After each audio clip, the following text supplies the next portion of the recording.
الحمد لله رب العالمين الصلاة والسلام على خير خلقه وأشرفه وبركته سيدنا ومولانا أبي القاسم محمد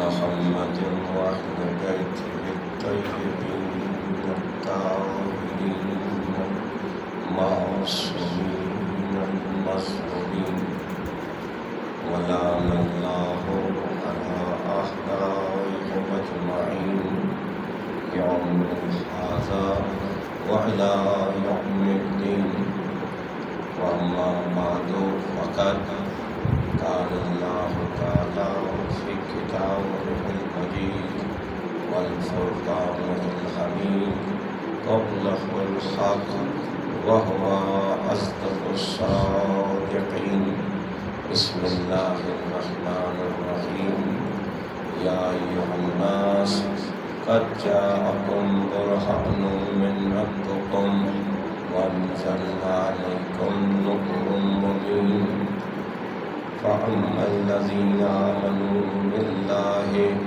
واتصلوا به فسيدخلهم في رحمة منه وفضل ويهديهم إليه صراط مستقيم صلوات اللهم صل على محمد عزیزان محترم برادران ایمانی عزیزداران مسلم پروردگار ہم سب کو دین و دنیا کی فلاح اور تمسک ہدایت سے بہرہ مند رکھے مسلسل گفتگو دل ہادی چکلالہ سے اور آج یہ ہماری نویں نشست جس میں مسلسل تذکرہ ہے اس برہان کا کہ جس کے بعد اللہ نے کوئی اور چیز برہان نہیں بنی، یعنی برہان کا سلسلہ قطع کر دیا۔ اللہ نے اپنی نعمتوں کو تمام کر دیا اور ہماری طرف وہ نور نازل کیا جو ہمارے قلب کو بھی اور ہماری راہوں کو بھی منور رکھتا ہے۔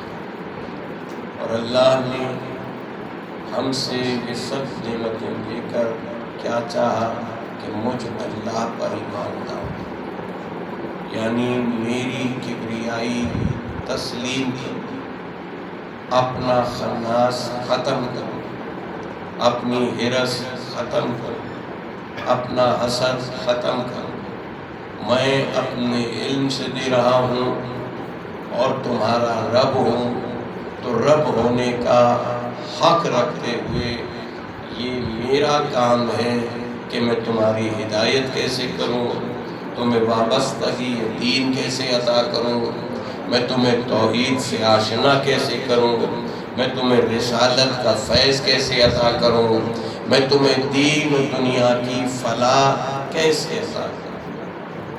گویا اللہ چاہتا ہے مجھ پر ایمان لاؤ اور اس سے تمسک اختیار کرو، وَتَعْصَمُوا بِهِ، یہ جو میری حبل ہے، یہ میرا نور ہے، یہ میری قرآن ہے، اس سے تمسک اختیار کرو، وَتَعْصَمُوا بِهِ، تو میں داخل کروں گا تمہیں رحمت کے اس سفر پر جہاں میرا فضل بھی ہوگا اور میری ہدایت بھی ہوگی صراط مستقیم کی طرف۔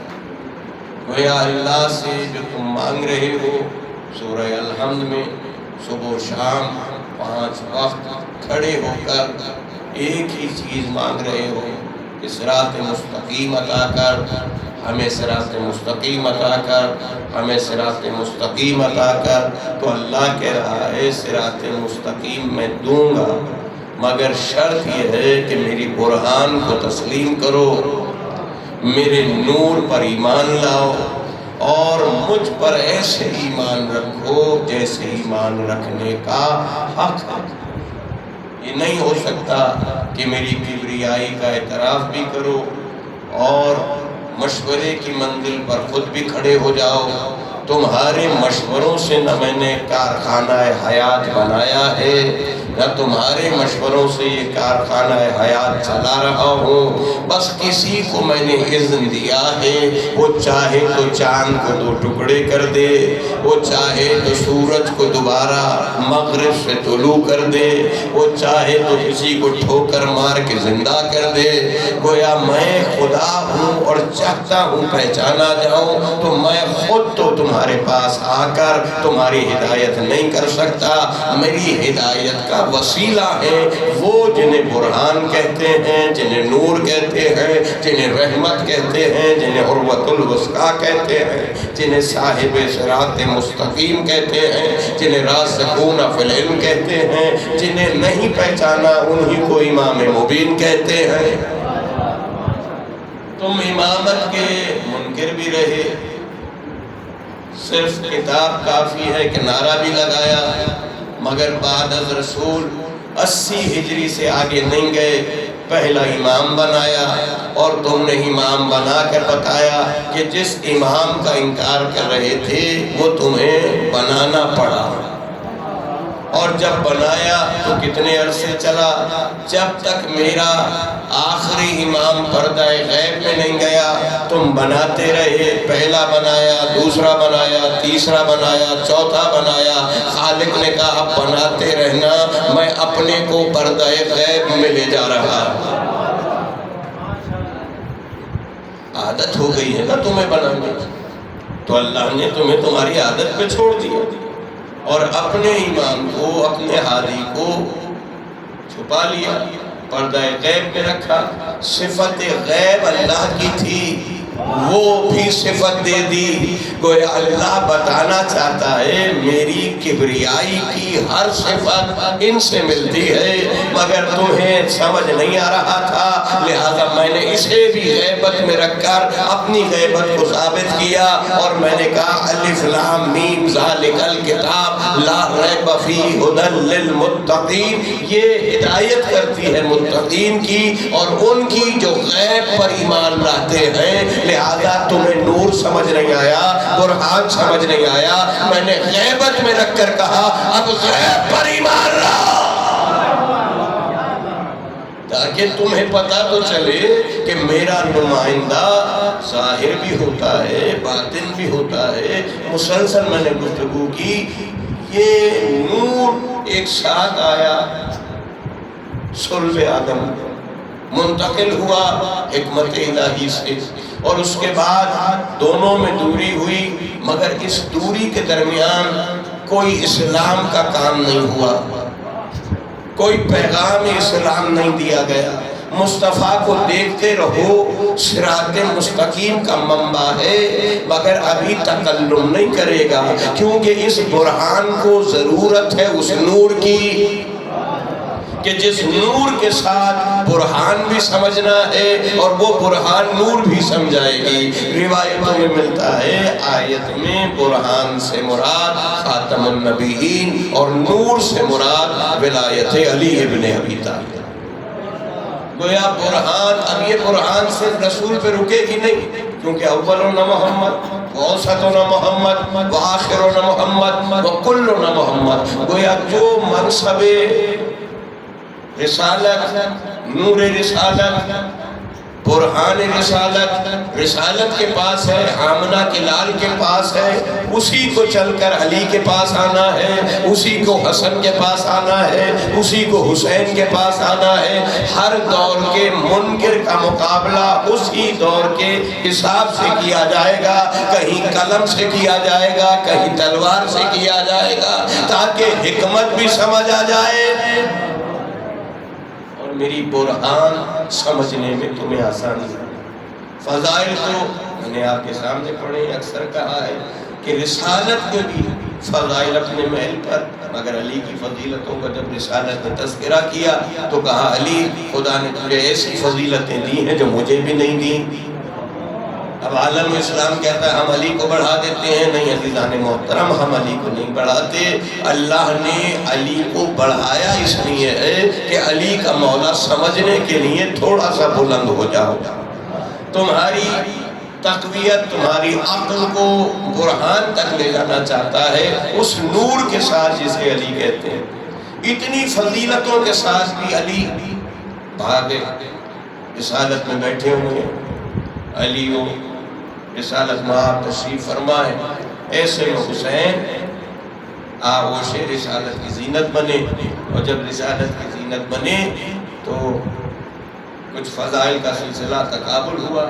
میں علی کے فضائل یہاں سے پڑھتا رہا ہوں کہ مجھے ایسا سسر دیا جیسا کسی اور کو نہیں دیا، تمہیں ایسی زوجہ دی جیسی مجھے زوجہ نہیں دی، تمہیں ایسی اولاد دی جیسی مجھے اولاد نہیں دی، مجھے علم دیا اٹھانے والا تجھے بنا دیا، مجھے جنت و جہنم دی تقسیم کرنے والا تجھے بنا دیا، مجھے کوثر دیا پلانے والا تجھے بنا دیا۔ یہ تو علی کے فضائل تھے۔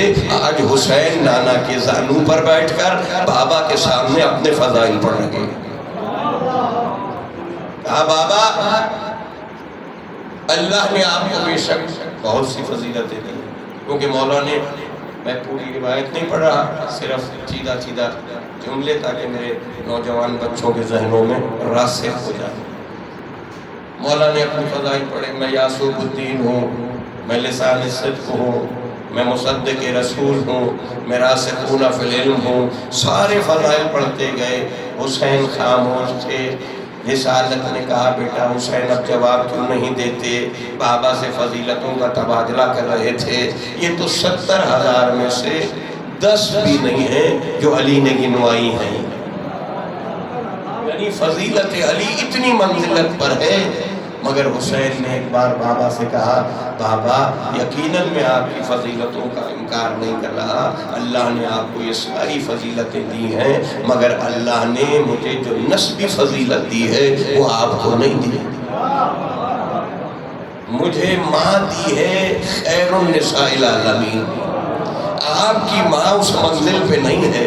مجھے نانا دیا ہے مصطفیٰ جیسا، آپ کو ایسا نانا نہیں ملا، بلکہ فضائل کی ابتدا کی ہی حسین نے بابا سے ہے۔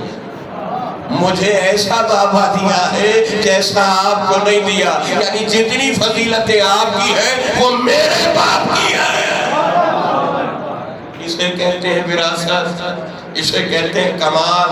حسین ساری فضیلتوں کا آغاز بابا سے کر کے بتا رہا ہے کہ بابا یہ جسارت میں نہ کرتا، مگر اس لیے کر رہا ہوں کہ میں آپ کا بیٹا ہوں، تو فضیلت سجدی وہاں ہے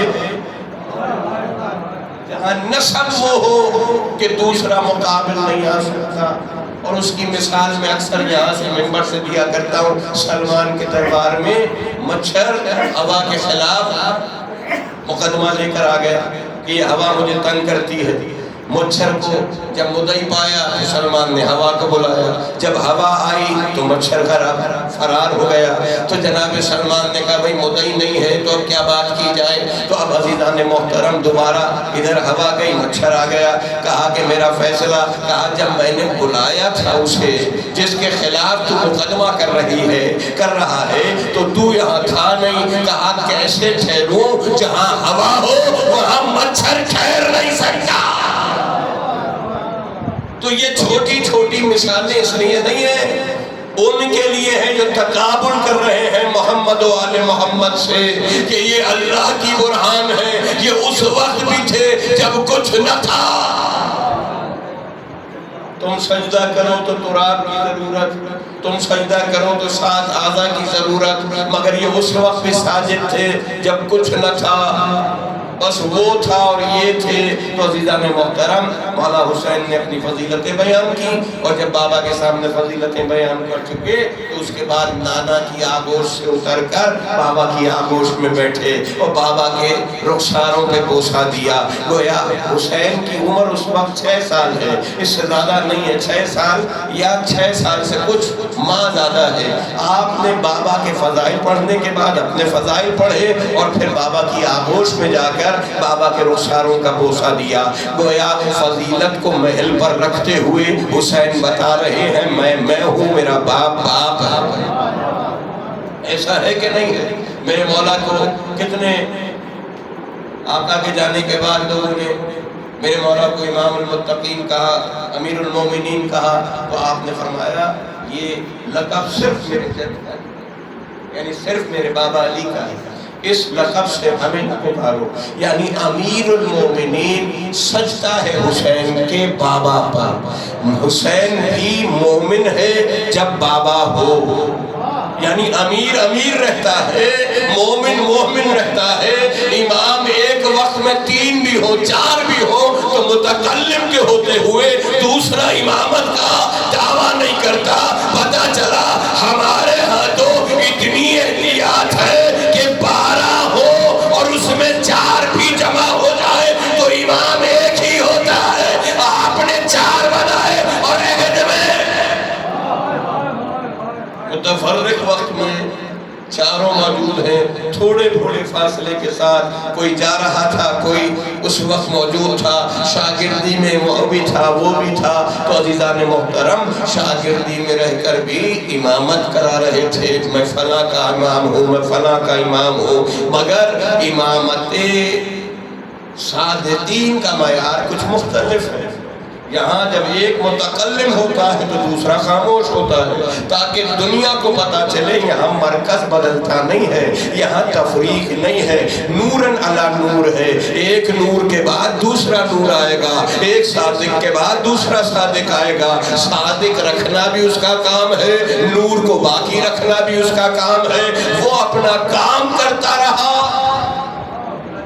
مگر آپ نے امور الہی میں مداخلت کی اور مداخلت کرتے رہے اور اب بھی کر رہے ہو، لہذا اپنے شجرے کو بتانے کی ضرورت نہیں ہے، تمہارا کام ہی بتا دیتا ہے کہ تمہارا شجرہ کہاں سے جڑا ہوا ہے۔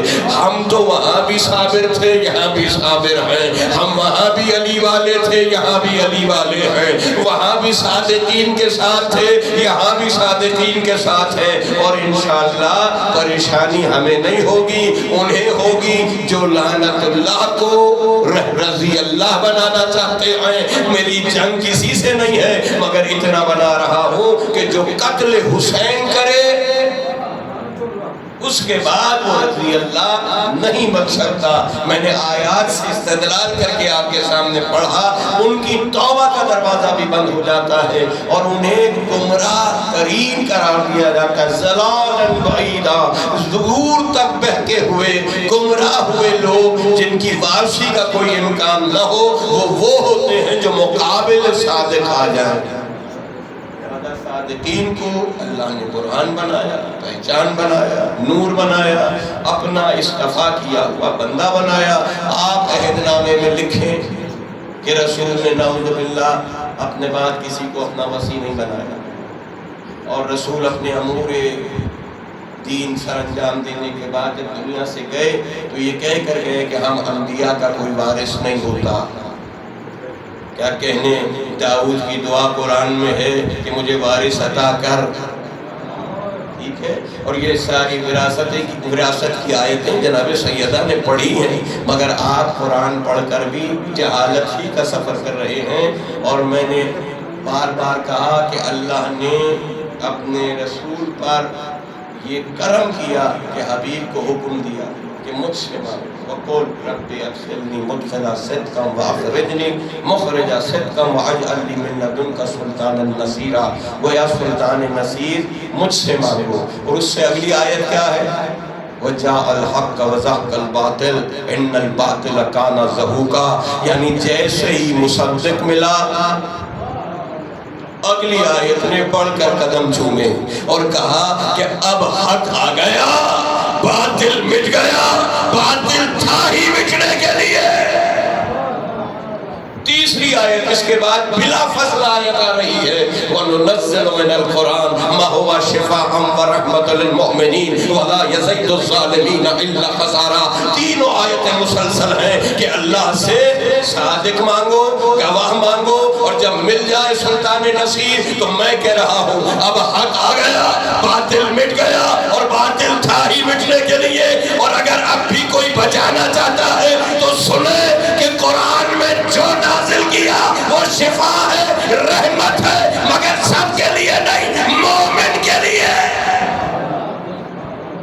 خسارہ ہے ظالم کے لیے۔ ظالم وہ ہے جو مقابل آ جائے اس امام کے جسے منصب امامت لا ینال عہد الظالمین کی سند کے ساتھ دیا گیا۔ لہذا عالم اسلام بیدار قرآن کی آیتوں کو پڑھو۔ فَبِأَيِّ آلَاءِ رَبِّكُمَا تُكَذِّبَانِ، نعمت کو جھٹلانے سے باز آ۔ اور پھر سورہ نحل میں آواز آ رہی ہے كَذَّلِكَ يُتِمُّ نِعْمَهُ عَلَيْكُمْ لَعَلَّكُمْ تُسْلِمُونَ۔ آپ کو اللہ نے نعمت دی، كَذَّلِكَ يُتِمُّ نِعْمَهُ عَلَيْكُمْ لَعَلَّكُمْ تُسْلِمُونَ۔ کیوں دی؟ تاکہ تم تسلیم کرو۔ یہاں یہ نہیں کہا کہ شکر کرو، یہ نعمت شکر والی نہیں ہے، یہ نعمت تسلیم کرنے والی ہے۔ پتہ چلا اللہ تم پر اپنی نعمتیں تمام کرتے کرتے اس نعمت تک لے آیا جو آغاز دین بھی تھی، اہتمام دین بھی ہے، اور چاہتا ہے کہ اب اس نعمت کو تسلیم کرو۔ فَإِن تَوَلُّوا، اور اگر کوئی نہیں تسلیم کرتا تو پھر اللہ ایسے لوگوں کے لیے فیصلہ کر چکا ہے کہ وہ نہ ہدایت پا سکتے ہیں، نہ ان کی کوئی نجات ہے، بلکہ اگلی آیت مسلسل ہے یعرفون نعمت اللہ ثم ینکرونہا واکثرهم الکافرون۔ گویا تسلیم کرنے والے الگ ہیں، تکفیر کرنے والے الگ ہیں۔ نعمت ایک ہی ہے، تقسیم کر دیتی ہے مومن کو بھی کافر کو بھی۔ جو تسلیم کرے اسے علی والا کہتے ہیں، جو تکفیر کرے آپ خود تلاش کر لیجئے، ان کے لیے آپ کو سہارے کی ضرورت ہوتی ہے۔ آپ آگے بڑھ کر کوشش کر رہے ہوتے ہیں کہ جو ہمارے ڈگمگا رہے ہیں، گر رہے ہیں، ہم انہیں بچا لیں، تو عزیزان محترم آپ کے بچانے کے ٹھیکے سے تو بچے گا نہیں، یہ تو فیصلہ ہو چکا۔ جو مقابل آیا وہ پھر مٹ جائے گا، کیونکہ اللہ نے فیصلہ کر دیا۔ جب حق آ گیا تو باطل مٹ گیا، اور باطل تھا ہی مٹنے کے لیے۔ آئیے پھر قرآن مجید سے سہارا لیتے ہیں۔ قرآن مجید میں غالباً سورہ یونس میں آواز آ رہی ہے، قول حبیب کہو، قول یا ایھا الناس قد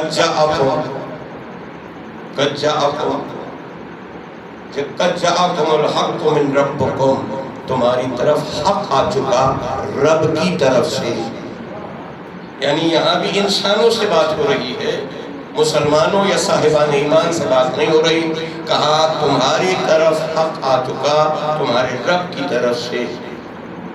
فمن اہتدی فانما یہتدی لنفسہ، پس جس نے ہدایت پائی اپنے نفس کے لیے ہدایت پائی۔ یعنی اس حق کے تسلیم کرنے سے حق کو فائدہ نہیں ہو رہا۔ حق کو تو میں نے رکھا ہی اتنا بلند ہے کہ تم مانو نہ مانو علی اسی محل پر رہے گا، مگر خالق بتا رہا ہے حق میں نے بھیجا، اس لیے بھیجا کہ تم انسان اسے تسلیم کرو، اور جس نے ہدایت لی فَإِنَّمَا اهْتَدَىٰ فَإِنَّمَا يَهْتَدِي لِنَفْسِهِ، اس نے اپنے نفس کے لیے ہدایت ہے۔ وَمَنْ ضَلَّ، اور جو گمراہ ہوا فَإِنَّمَا يَضِلُّ عَلَيْهَا، اس نے اپنے لیے ضلالت کو خریدا۔ پتہ چلا حق ایک ہے، کسی کو ہدایت دے رہا ہے، کسی کو ضلالت کی گمراہی میں پھینک رہا ہے، تقسیم ہو رہا ہے۔ حق کے مقابل آ کر جو حق تسلیم کرے وہ ہدایت یافتہ ہے، اور جو حق سے ٹکرا جائے وہ گمراہ ہے۔ تو یہی تو الحمد میں ہے کہ مجھے چاہیے اس کا راستہ جس پر اللہ نے انعام کیا ہو، اور بچنا ہے اس سے جو گمراہ ہو۔ تو اب حق ہی فیصلہ کرے گا کون ہدایت یافتہ ہے اور کون گمراہ ہے۔ اور اللہ نے آگے رسول کا بھی منصب بتا دیا، وَمَا أَنَّا عَلَيْكُمْ بِوَكِيلًا، اور ہم نے تمہیں ان کا وکیل بنا کے نہیں بھیجا، کہ تم ان کی وکالت کرنا محشر میں آ کر کہ یہ تمہاری قوم سے تھے، یہ تمہارے کلمہ پڑھنے والے تھے۔ میرے حبیب یہ کافر ہوئے ایمان لانے کے بعد، اور انہوں نے سودا کیا ہے دنیا خریدنے کے لیے، اور دنیا پسند آئی ہے اور وہ چھوڑ دیا جسے میں نے دولت بنایا تھا، نعمت بنایا تھا، حق کہا تھا۔ لہذا میں ہی فیصلہ کر رہا ہوں کہ تمہیں بھی میں ان کی وکالت کا حق ادا نہیں کرنے دوں گا۔ تمہاری وکالت کا کام دنیا میں ہے، تمہارا کام ہے تم پہنچانا کام، بلغ کی منزل رسالت کی منزل، رسالت نہ پہنچائے تو رسول مکمل ہو۔ ایک آیت کے گرد گھوم رہا ہے سارا اسلام۔ پہلی منزل پر بھی جس نے آیت کا انکار کیا علم آ جانے کے بعد، ان الدین عند اللہ الاسلام وما اختلف الذین اوتوا الکتاب الا من بعد ما جاءهم العلم بغیا بینہم ومن یکفر بآیت اللہ ان اللہ سریع الحساب۔ یہ تمہاری بغاوت ہے، سرکشی ہے کہ تم اسلام کو تسلیم نہیں کر رہے، حالانکہ اسلام ایک ہی آیت کے گرد گھوم رہا ہے۔ اس آیت کو علی کہتے ہیں، وہاں بھی علی تھا، یہاں بھی علی ہے، اور محشر میں بھی علی ہی ہوگا۔ اس ایک آیت کو نہیں پہنچاتا رسول تو ایسے ہی ہے جیسے کوئی رسالت کا کام انجام نہیں دیا۔ ایک آیت نہیں پہنچاتا تو ایسے ہی ہے جیسے کوئی کار رسالت انجام نہیں دیا۔ تو عالم اسلام تھوڑا سا تعقل کرے، تدبر کرے، پوچھے، قرآن پڑھے، صاحبان قرآن سے سوال کرے، تعویل لے کہ حق کسے کہتے ہیں اور کس کو رسول نے کہا تھا، اللہ نے کسے رسول کے ساتھ بھیجا۔ وَالَّذِي أَرْسَلَ رَسُولَهُ بِالْهُدَىٰ وَالدِّينِ الْحَقِّ، اس نے ہدایت بھی اور دین حق بھی بھیجا ہے رسول کے ساتھ۔ تو یہی تو حق ہے، جب آیا تو باطل مٹ گیا۔ تو اب کوئی کتنا ہی بڑا بن کر سامنے آئے، جب علی کے مقابل آئے گا پہچانا جائے گا یہ باطل ہے۔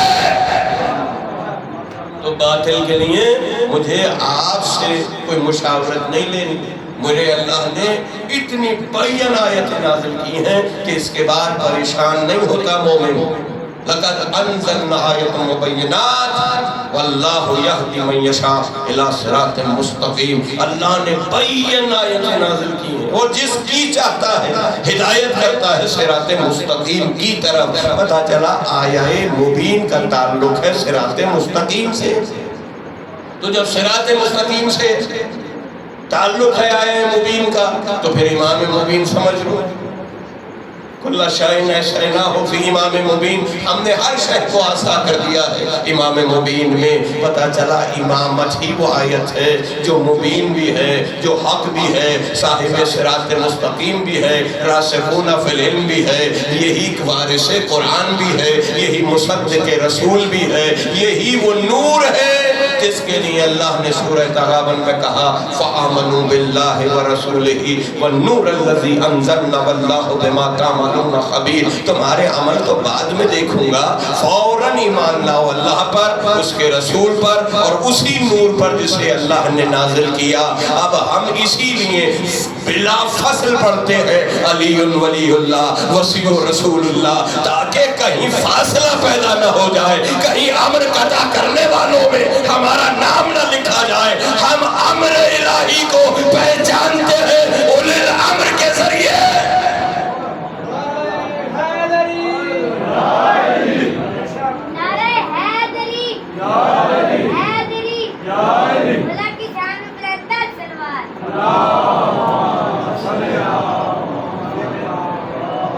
لگتا ہے کچھ گفتگو خشک ہوگی، مشکلات ہو گئی ہیں، میں نے آیات پڑھ کر، لیکن میں نے کوشش کی ہے اس دور کی مشکلات کو صحیح کیا جائے، میرے بچوں کے ذہن میں ہو لعنت اللہ رہے گا، کچھ بھی کر لیں کوئی فائدہ نہیں ہے، اور جسے درود میں شامل کیا وہ درود میں شامل رہے گا۔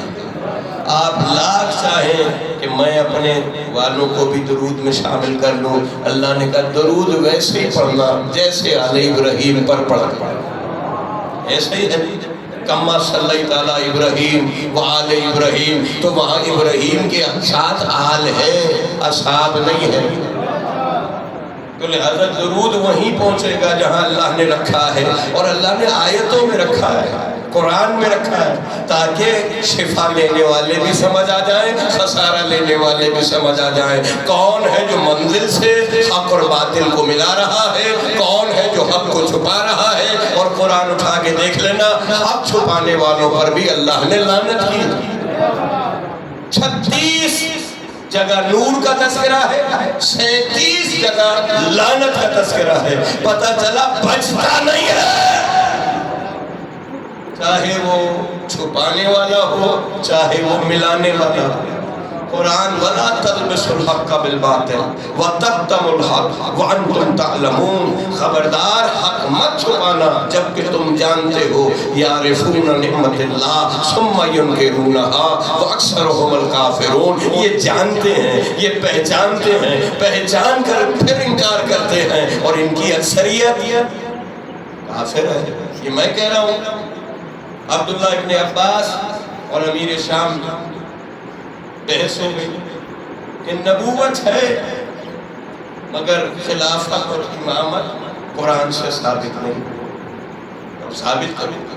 جناب عبداللہ ابن عباس نے جس آیت کا سہارا لیا وہ یہی آیت ہے جس کے اندر خالق نے استفا کیا ہے افراد کو، اور استفا کیا ہے آل کو، اور اس محل پر جہاں حسد کرنے سے روکا۔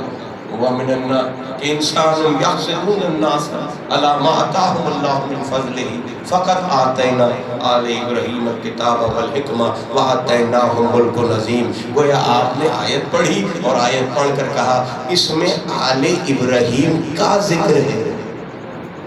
آپ فیصلہ کر رہے ہیں کہ میں ایک ایسا عہد نامہ لکھوں کہ رسول نعوذ باللہ یہ کہہ کر گئے تھے کہ خلافت ایک خاندان میں نہ رہ جائے، اس لیے میں نے اس کا کوئی فیصلہ نہیں کیا، تم میں سے جو چاہے اس میں اپنے منزل سے اپنی مرضی سے اختیار کر لینا۔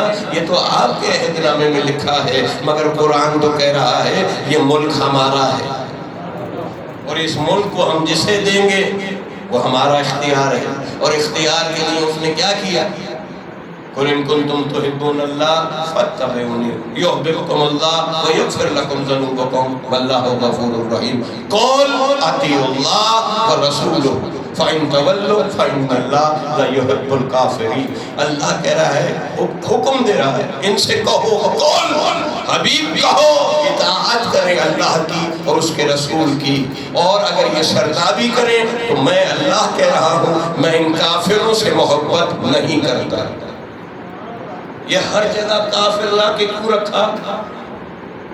شیعہ کافر کہے تو کافر ہو جاتا ہے، تو پھر قرآن کو نعوذ باللہ کہہ سکتے ہو کافر ہے؟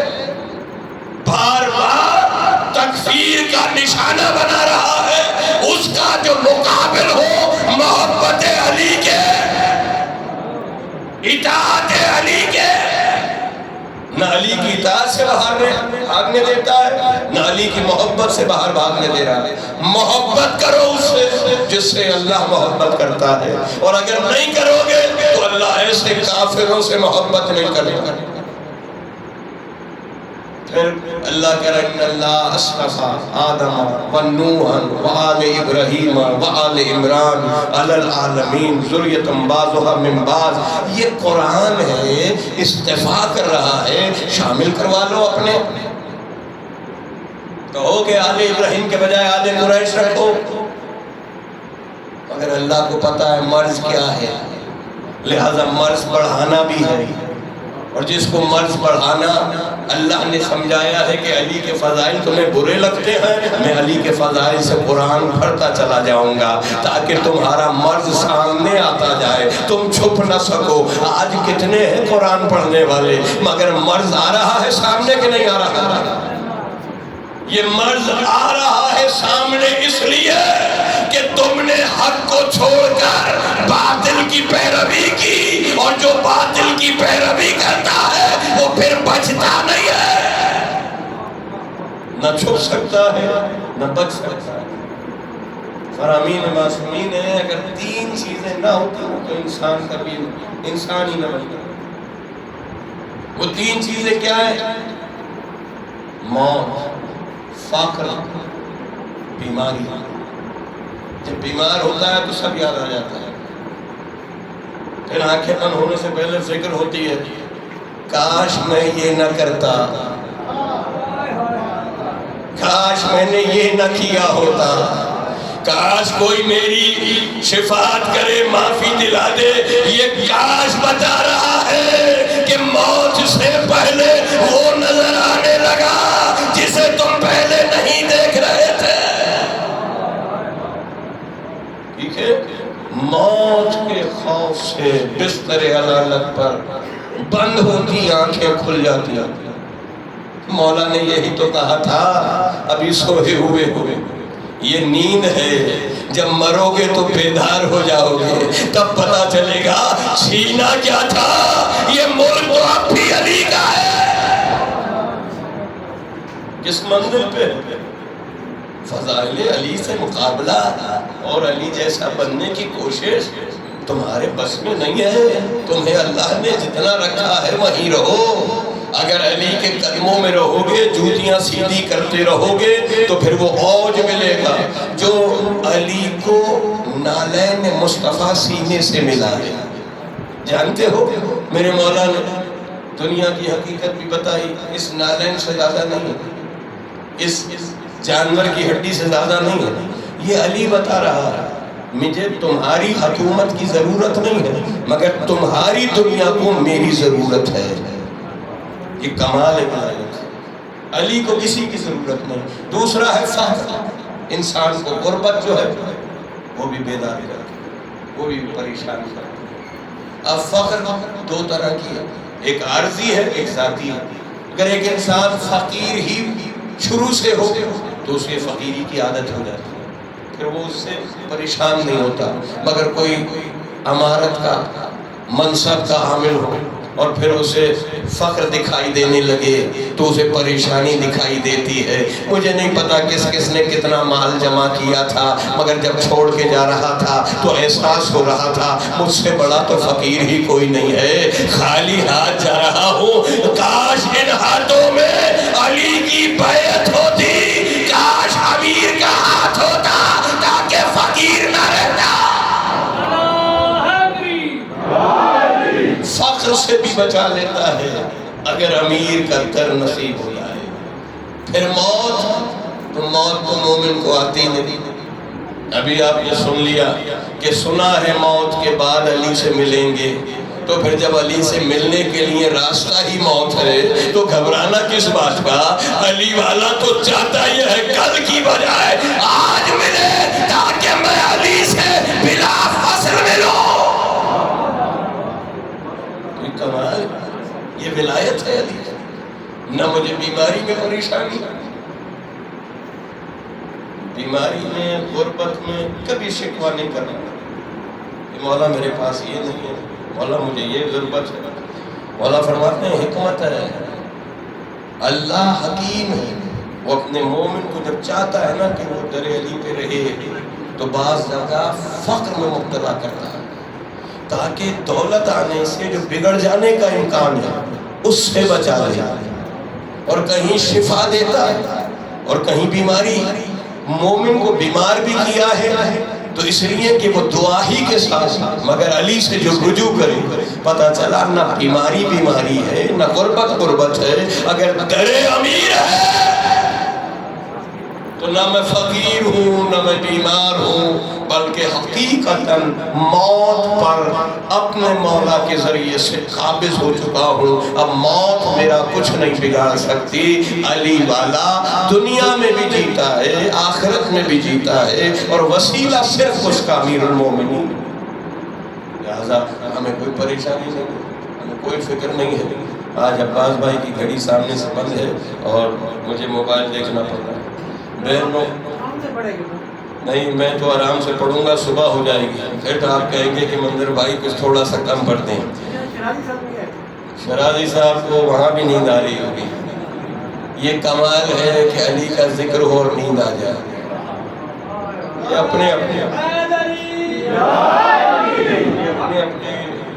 اپنے ظرف کی بات ہے، میں اس پہ کوئی کمنٹس نہیں کرتا۔ مگر میں یہ ضرور کہتا ہوں مولا بہتر جانتے ہیں، اور جب مولا بہتر جانتے ہیں تو مولا ہی پہ چھوڑ دیجئے۔ کسی کے لیے میں کوئی کرٹیسائز کیوں کروں؟ آپ میرے لیے، میں آپ کے لیے کرٹیسائز کروں؟ نہ آپ میرے دل کا حال جانتے ہیں، نہ میں آپ کے دل کا حال جانتا ہوں۔ مولا نے تو زندگی میں کسی کو برا کہنے کی اجازت نہیں دی۔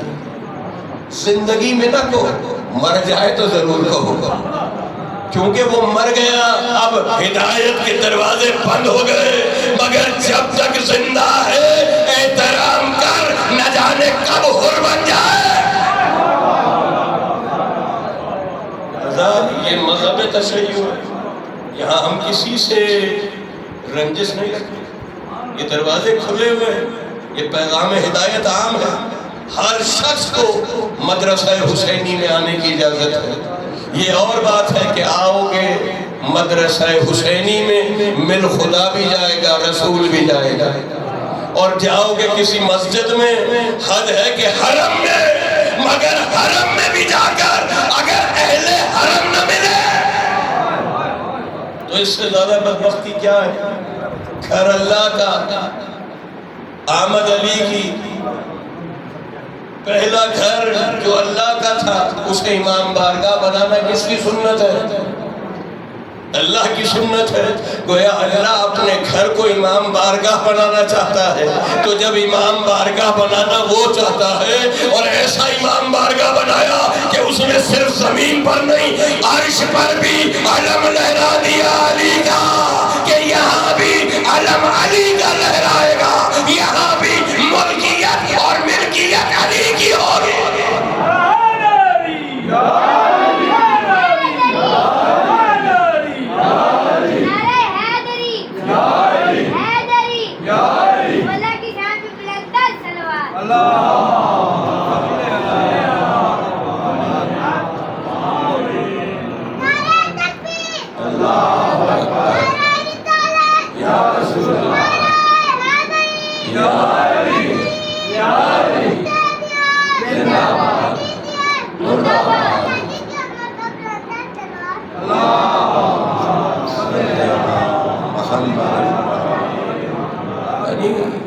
خالق ہے، اس کا ارادہ ہے۔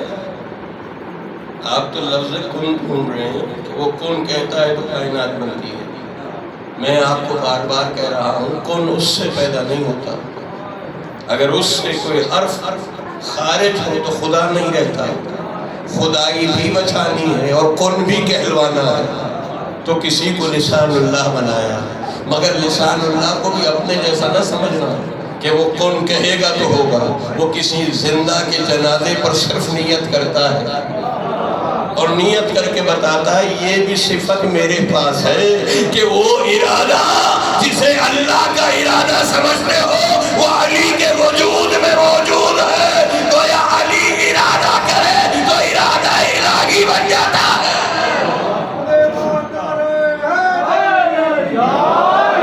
لیکن مسئلہ یہ ہے، یا رسول اللہ،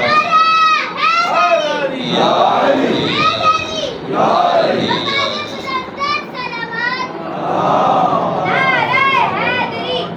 علی، یا علی، بیٹھو بیٹھو شاباش جیتے رہو۔ تو یہ مسئلہ یہ ہے کہ فضائل علی بھی یہاں اگر اس طرح پڑھے جائیں تو اپنے بھی پریشان ہو جاتے ہیں، کیونکہ انہیں علی بھی ویسے سمجھایا گیا جیسے خود سمجھتے ہیں، ویسے نہیں سمجھایا گیا جیسے اللہ سمجھانا چاہتا ہے۔ میں نے رب کی تعریف آپ کے سامنے کر دی، میں نے بتا دیا اربابہ کی منزل پر احبار اور رہبان کو رکھا جائے، ان کی اطاعت کی جائے تو وہ اربابہ کی منزل پر قرآن میں ہے، اور اگر اونٹوں کو پالے تو رب العبل ہے۔ پریشانی کس بات کی ہے؟ ربوبیت اللہ ہی کی رہتی ہے، مگر حویدہ کہیں سے ہو جائے تو پریشانی کس بات کی ہے؟ بس لا حول ولا قوت الا باللہ توحید بھی بچاتی ہے اور ولایت بھی سمجھاتی ہے۔ کوئی قوی نہیں ہے، کوئی طاقت نہیں ہے مگر اللہ کی۔ تو اللہ جس کو دے دے اس پہ جھگڑا کیوں ہے کہ اسے کیوں دے دی، مجھے کیوں نہیں دی؟ آپ کو باپ بنایا، مریم کو بنا باپ کے پیدا کیا، مگر ماں تو ہے۔ لم یلد ولم یولد کی منزل پر پیدا تو وہاں بھی ہوئی، خلقت تو ہے، جنا تو ہے کسی نے، اللہ کو تو کوئی نہیں جانتا۔ تو توحید بچانے کے لیے مریم سے ظاہر کیا، جنا گیا تاکہ عیسیٰ رہے، اور علی کو سمجھانے کے لیے ابو طالب کا بیٹا بنایا، حسنین کا بابا بنایا، اور پھر بتایا کہ توحید بچانی تھی تو میں نے پیدا بھی کیا ہے، اور سمجھانی تھی تو نازل بھی کیا ہے۔ علی کو اپنے جیسا نہیں سمجھ سکتا، یہ ظاہر بھی ہے باطن بھی ہے، یہ اول بھی ہے آخر بھی ہے۔ تلاش کرنا میرا چیلنج ہے، جہاں تک جا سکو کہیں تلاش کر کے بتانا اللہ ملا، میں شر میں ملا۔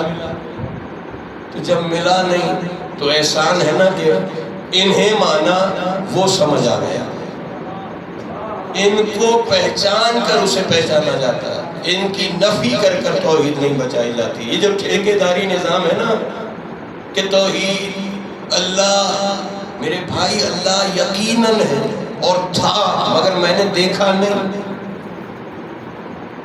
وہ اس وقت سے تھا جب کچھ نہ تھا، اور اب بھی ہے اور اس وقت تک رہے گا جب کچھ نہیں ہوگا، مگر اس نے موت اور حیات کو کیا کہا؟ وَمَا خَلَقَ الْمَوْتَ وَالْحَيَاةَ، خلق کیا میں نے موت کو اور حیات کو۔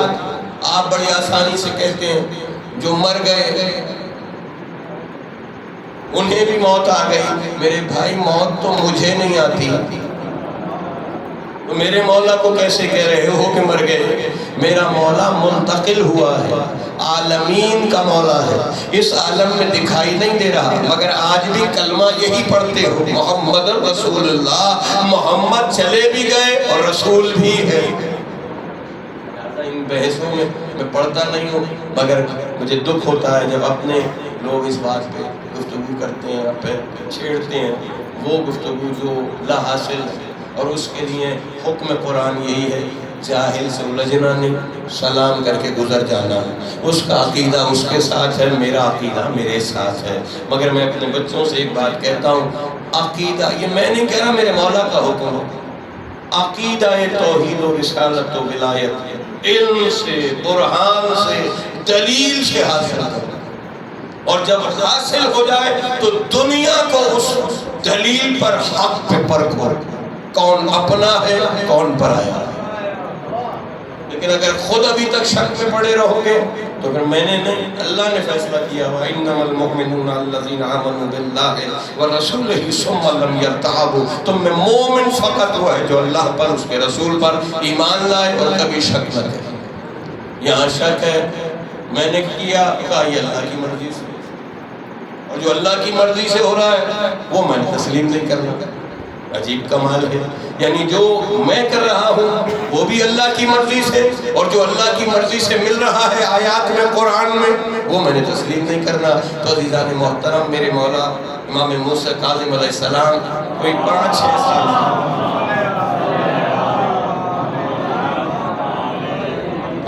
سال کا سن ہے، میرے مولا امام اعظم وہاں موجود، کچھ سوالات کیے، اور جب جوابات مولا کے بڑے عقلی دلائل کے ساتھ ملے تو جسارت ہوئی۔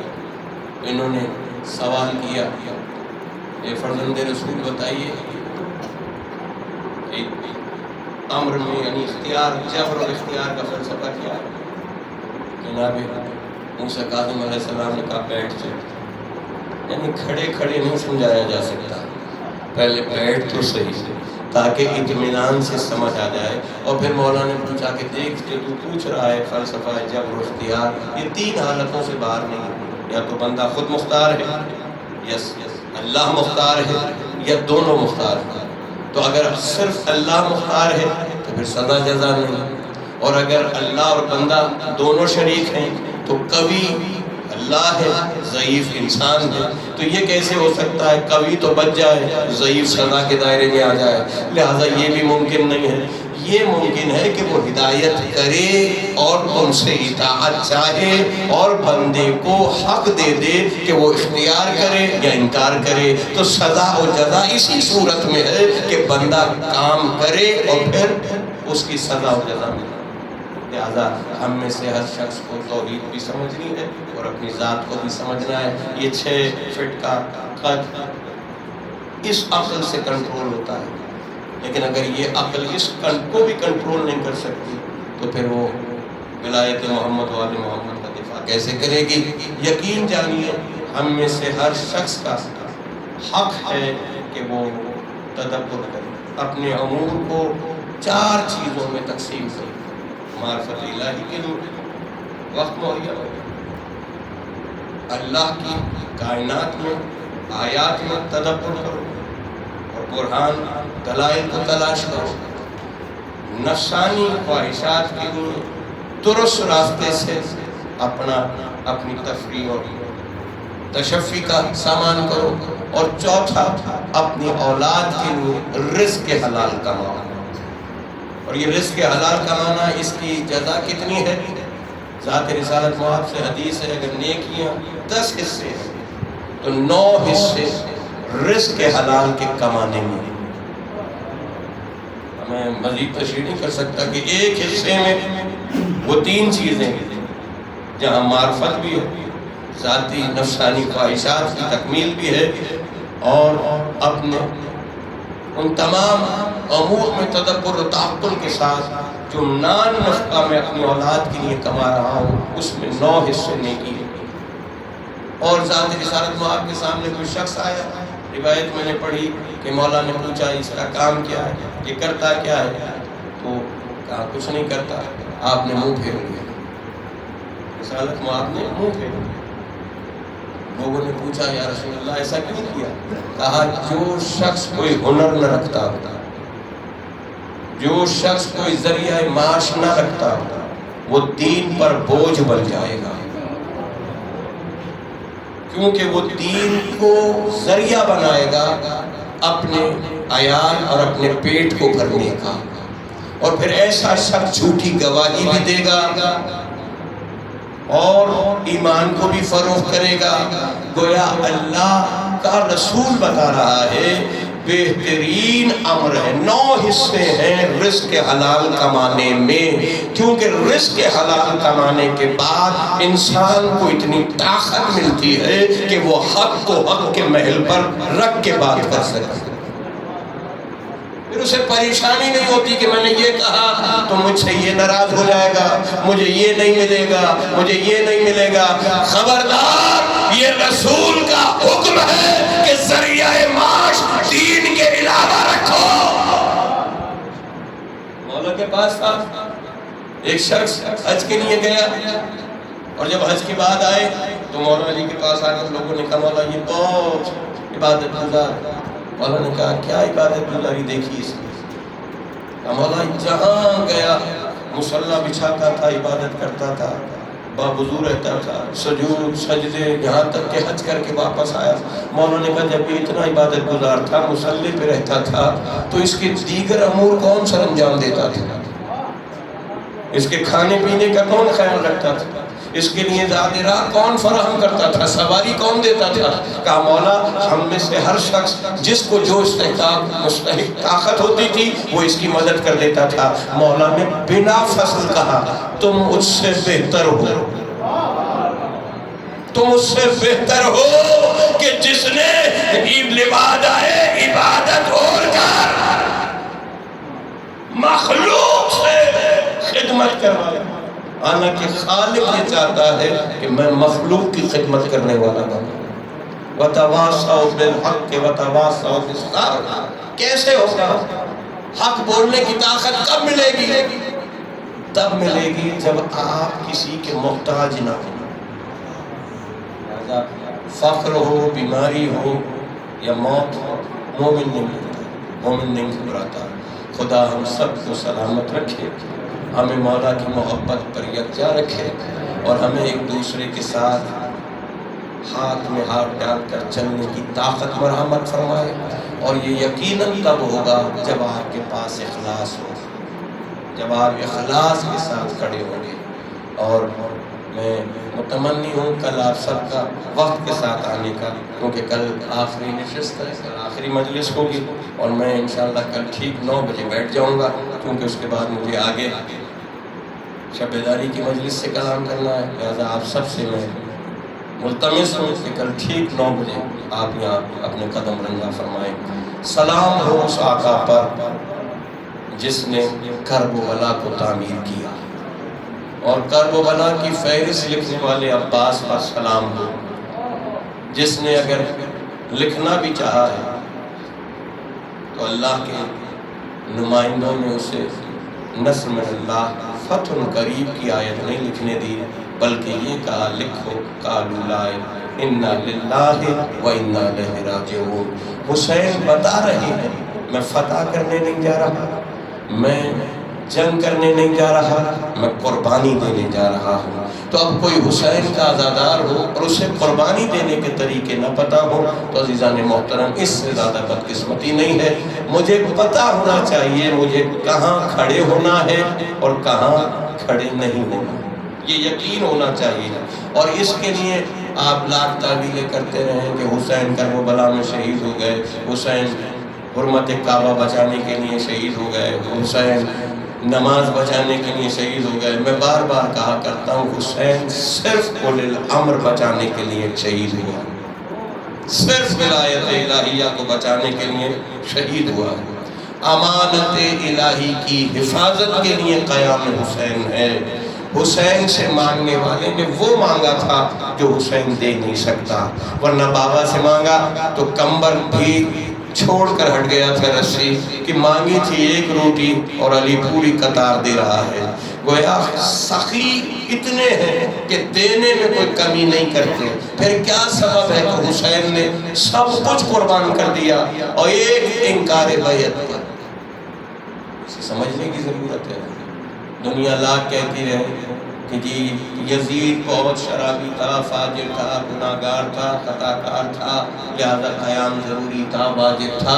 تو پھر امت مسلمہ کو آج بھی قیام کرنا چاہیے کہ جہاں آیات کا انکار ہو رہا ہے، بیت اللہ میں مشرکین کو اذن مل گیا، اجازت مل گئی، تو حکمران تو آج بھی اسی طرح کے ہیں۔ تو اب حکمرانوں کے خلاف کھڑے ہو جاؤ، میرے مولا کو اذن ظہور مل جائے۔ عزیزان محترم مطالعہ کیجئے، واقعہ قرہ دیکھیے، حسین ابن علی کے بیٹے کا قیام دیکھیے، میرے مولا کا خاموش رہنا دیکھیے کہ کہاں کربلا میں بابا نے بلایا تو عصا کا بھی سہارا لے کر حل من ناصر ینصرنا کی مدد پر نصرت کے لیے جا رہے ہیں، اور کہاں مسجد نبوی استبل بن گئی، خانہ خدا کو لوٹا گیا، مگر میرا امام سید سجاد مقام منبع پر قیام پذیر ہے۔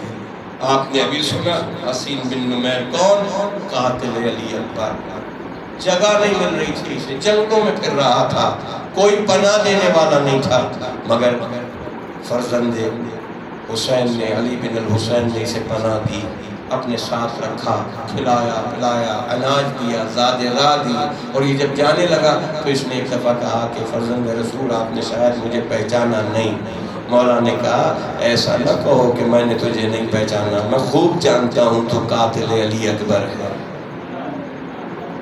سلام ہو سید سجاد پر جو جوان بھائی کے قاتل پر دنیا آسان کر رہے ہیں۔ کیوں کر رہے ہیں؟ حسین کا بیٹا چاہتا ہے، بتا دے مہلت اور نعمت میں فرق کتنا ہے۔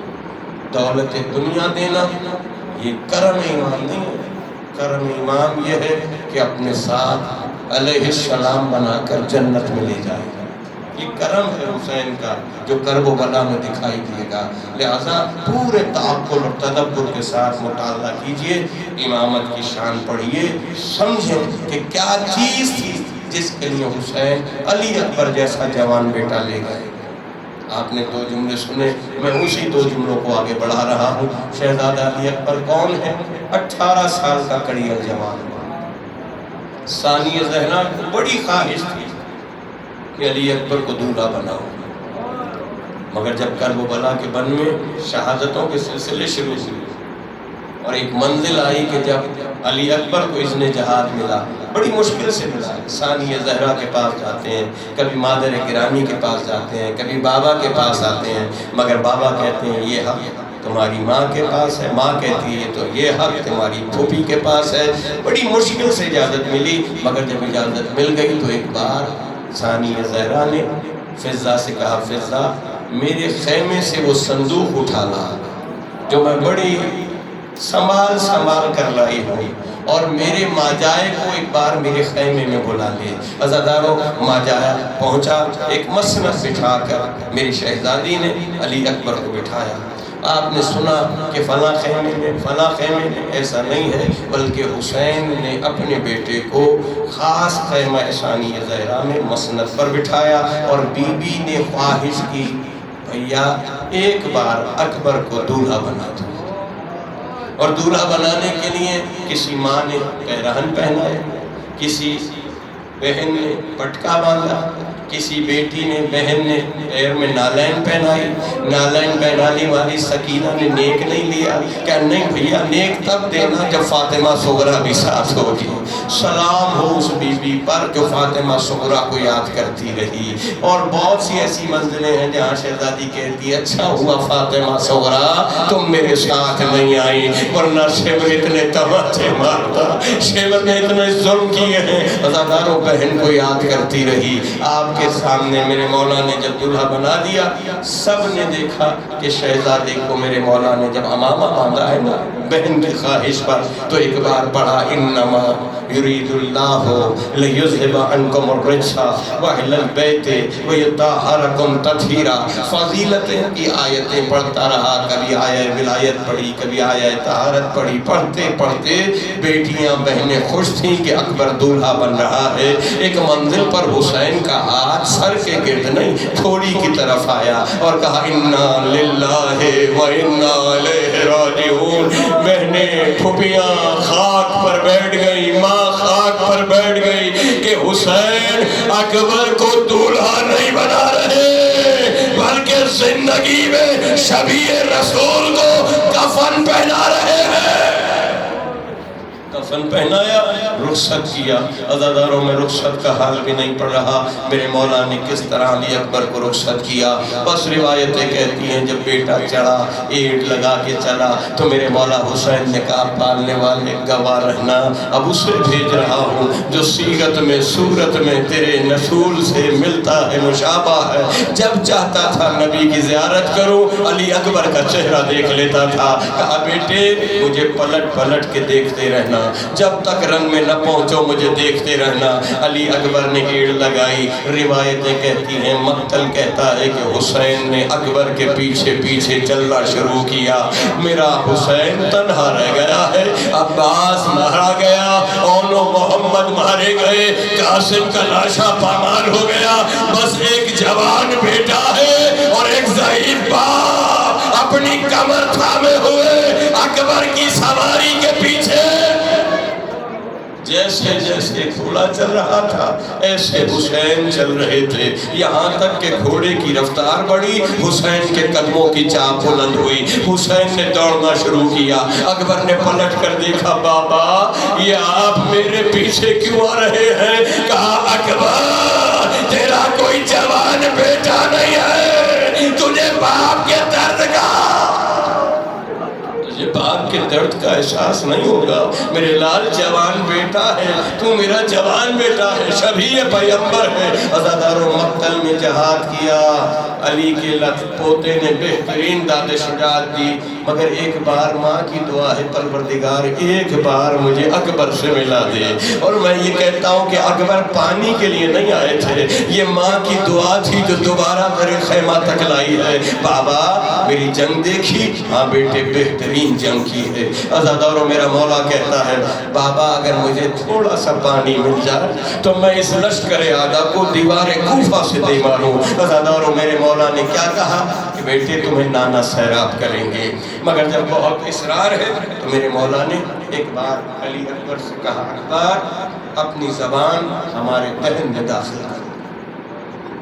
زبان رسالت چوس چوس کر جوان ہوا ہے حسین، جانتا ہے کہ سیرابی کے لیے شدت پیاس کو دور کرنے کے لیے زبان چوسی جاتی ہے، زبان دہن میں لی نہیں جاتی ہے۔ حسین اتنا پیاسا ہے کہ زبان دہن سے باہر نہیں نکل سکتی۔ کہا اکبر اپنی زبان ہمارے دہن میں داخل کرو۔ اب جو علی اکبر نے اپنی زبان بابا کے دہن میں داخل کی، چیخ مار کر پیچھے ہٹے، بابا آپ کا منہ تو مجھ سے بھی زیادہ، آپ کا دہن تو مجھ سے بھی زیادہ خشک ہے۔ عزاداروں، میں نے چھوڑا، میرے مولا حسین نے ایک بار پھر بیٹے کو ودا کیا۔ کربلا کے محل پر جہاد کرتے ہوئے علی اکبر نے جتنے قتل کیے ہیں دشمنوں کے، ان کی تعداد 80 اور بعض جگہ 120 تک کی روایتیں ملتی ہیں۔ میرے مولا نے تمام جہاد کو پوری شجاعت کے ساتھ کیا، اور روایتیں کہتی ہیں میرا حسین بیٹے کا جہاد دیکھنے کے لیے کبھی دائیں جاتا تھا، کبھی بائیں جاتا تھا، جہاں جہاں اکبر کی سواری جاتی تھی حسین دوڑ کر اپنے بیٹے کی جنگ دیکھ رہے تھے، اور ثانی زہرا حسین کا چہرہ دیکھ رہی تھی۔ بس ایک بار چہرے پہ زردی آئی، ثانی زہرا سے حسین نے کہا دعا کرو میرا اکبر خیریت سے۔ عزاداروں، میں نے مختصر کیا، حسین بن نمیر نے میرے مولا کے سینے میں برچھی کا پھل اتارا اور پھل اتار کر توڑ دیا، یہ کہہ کر توڑا کہ اب دیکھوں گا حسین کیسے صبر کریں گے۔ عزاداروں، بس حسین کے صبر کا نام آیا، علی اکبر اپنے زخم کو، درد کو بھول گئے، راہوار کے گلے میں اپنے ہاتھ ڈالے اور ہاتھ ڈال کر راہوار سے کلام شروع کیا، اے راہوار مجھے بابا کے خیمے سے قریب کر دے، میرا بابا صبح سے لاشیں اٹھا اٹھا کے تھک گیا، میرا جوان بدن میرے ضعیف بابا سے نہیں اٹھے گا، مجھے اپنے بابا کے خیمے سے قریب کر دے۔ راہوار سے کلام کر رہا ہے۔ عزاداروں، بس جب زخم لگا، انی کے زخم کے ساتھ میرے شہزادے کے ہاتھ راہوار سے جدا ہوئے اور ایک بار کہا السلام علیکہ یا ابتا، بابا غریب بیٹے کا سلام قبول کرے۔ اکبر نے بابا کو مدد کے لیے نہیں پکارا تھا، مگر حسین اٹھے اور کہتے جاتے ہیں اکبر میرے بھائی کے مرنے سے کمر ٹوٹ گئی، تیرے جانے سے آنکھوں کا نور جاتا رہا، میرے لال مجھے راستہ سجائی نہیں دیتا، آواز دو اکبر آواز، تاکہ بابا تمہارے سرحانے پہنچ سکے۔ عزاداروں، مقتل لکھتا ہے ایک وہ منزل آئی کہ جب حسین اٹھنے کے قابل نہیں ہے، اٹھتے تھے گرتے تھے، اٹھتے تھے گرتے تھے، مگر ایک منزل پر حسین اٹھ نہیں سکے، زمین کربلا پر ایسے چلے جیسے ناکا چلتا۔ عزاداروں، دونوں گھٹنوں کے بل، اپنے میرے مولا کونیوں کے بل، علی اکبر کی آواز کی طرف سفر کر کے چلے، علی اکبر کے سرانے پہنچے۔ میں نے مختصر کیا، اکبر نے اپنا ہاتھ سینے پہ رکھا ہوا، حسین کہتے ہیں میرے لال صبح سے ہر زخمی کو اٹھانے میں، ہر لاشیں اٹھانے میں میری مدد کی ہے، میرے لال میری مدد کرو۔ بابا کیسے؟ کہا بیٹے میں جھکتا ہوں، اپنے ہاتھ میرے گلے میں حائل کرو تاکہ بابا تمہیں اٹھا کے لے جا سکے۔ عزاداروں، علی اکبر نے ایک ہاتھ بابا کے گلے میں حائل کیا، حسین جھکے ہوئے ہیں، دوسرے ہاتھ کا انتظار کر رہے ہیں، مگر جب دوسرا ہاتھ نہیں آیا تو کہا بیٹے کیا بابا کی مدد نہیں کرو گے؟ کہا بابا ضرور کرتا، مگر لعین نے یہ کہہ کر برچھی کا پھل سینے میں چھوڑا تھا کہ دیکھوں گا حسین کیسے صبر کرے گا۔ مقام صبر کی منزل آئی، حسین نے بیٹے کو دوبارہ جلتی ہوئی ریتی پہ لٹایا۔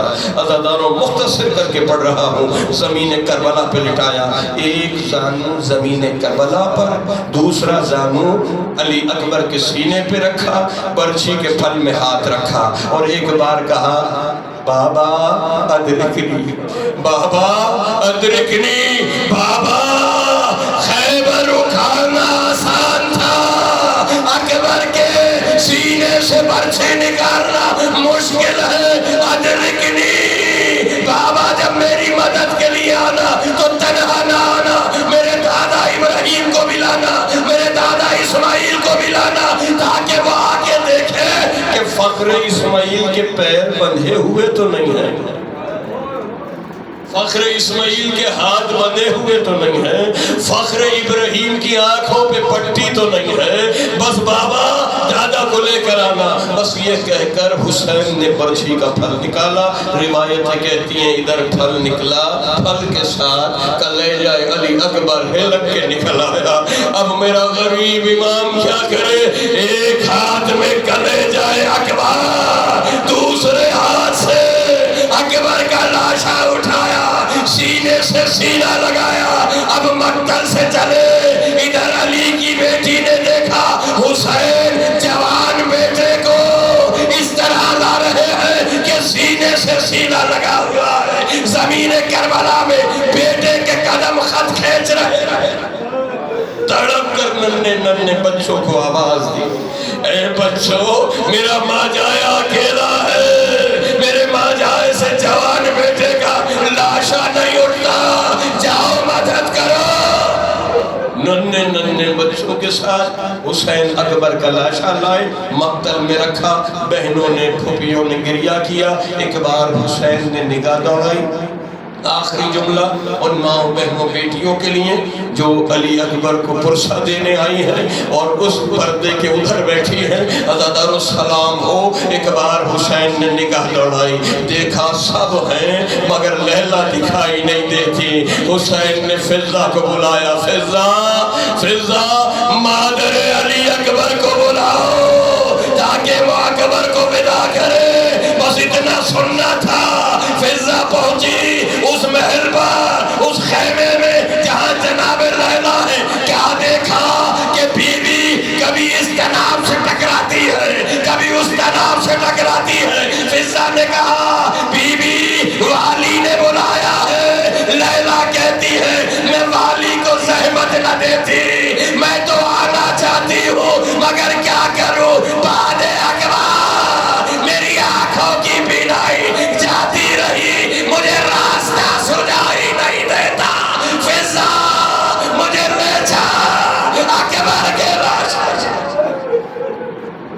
اِنَّا لِلَّهِ وَإِنَّا إِلَيْهِ رَاجِعُونَ۔ رضا کی تصویر پروردگار کے واسطہ محمد و علی محمد کا ہمارے اس قلیل ذکر کو اپنی بارگاہ میں بعنوان عبادت قبول فرما۔